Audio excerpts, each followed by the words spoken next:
ఇదిగో తల్లి గర్భంలో రూపింపబడక మునిపే నేను నిన్ను ప్రతిష్ఠించిన, నీవు జనములకి ప్రవక్తగా నేను నిన్ను ప్రతిష్ఠించిన.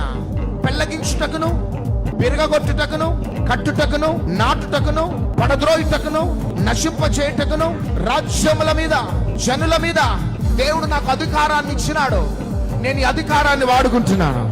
స్పిరిట్ ఆఫ్ స్టాగ్నేషన్ అంటే ఒక దగ్గర నిలిచిపోయిన నీరులాగా ఉన్నావు, కానీ నువ్వు ప్రవహించే నీరులాగా మారిపోబోతున్నావు.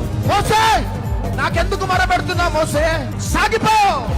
నీవు ఒక దగ్గర నిలిచిపోయి మురుగు నీరులాగా ఉంటావు. నీవు ఒక ఫ్లోయింగ్ వాటర్ లాగా దేవుడు మలచబోతున్నాడు. నీ నీటి కాలువన చెట్లు ఫలించబోతున్నాయి. రెండో ప్రవచన వాక్కు, మంచి సమరయుడు ఎక్కడి నుంచో నీ దగ్గరికి రాబోతున్నాడు.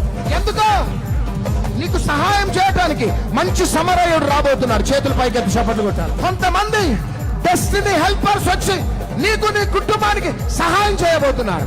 మూడో ప్రవచనం, దీర్ఘాయువు చేత దేవుడు నిన్ను తృప్తిపరచబోతున్నాడు. Every spirit of untimely death I cancel in the name of Jesus.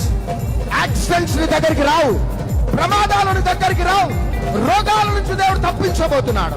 మరణ భయం నుంచి నేను తప్పించబోతున్నాడు. నాలుగవది, నువ్వు ఫలించబోతున్నావు. You will be like Joseph, you will be like David. నువ్వు ఫలించబోతున్నావు. నీతి నిజాయితీ విషయంలో ఫలించబోతున్నావు. నీ కుటుంబంలో ఫలించబోతున్నావు. ఆర్థికంగా ఫలించబోతున్నావు. ఉద్యోగ రీతిగా ఫలించబోతున్నావు. వ్యాపార పరంగా ఫలించబోతున్నావు. సేవా పరంగా ఫలించబోతున్నావు. ఐదవదిగా, దేవుడు నీకు మంచి బుద్ధి, జ్ఞాన, వివేచన వరం ఇవ్వబోతున్నాడు. Wisdom beyond your age. నీ వయస్సు కంటే అధికమైన బుద్ధి, జ్ఞానం నీకు ఇవ్వబోతున్నాడు. నీ చదువు కంటే అధిక జ్ఞానం దేవుడు నీకు ఇవ్వబోతున్నాడు.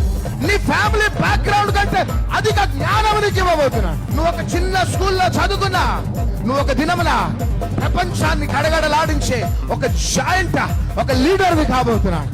ఆ జ్ఞానం నీకు ఇవ్వబోతున్నాడు. ఆరోజుగా దేవుని దయ, మనుషుల దయ. చప్పట్లు కొట్టండి అన్న. కేవలం దేవుని దయ కాదు, మనుషుల దయ.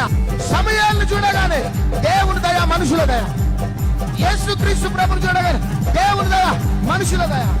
యోసేపును చూడగానే దేవుని దయ, మనుషుల దయ. శత్రువులు సైతం మిత్రులుగా మారిపోబోతున్నారు. చప్పట్లో. చివరిగా ఏడవదిగా, నువ్వు ఎప్పుడు ఆత్మపూర్ణుడుగా ఉండబోతున్నావు.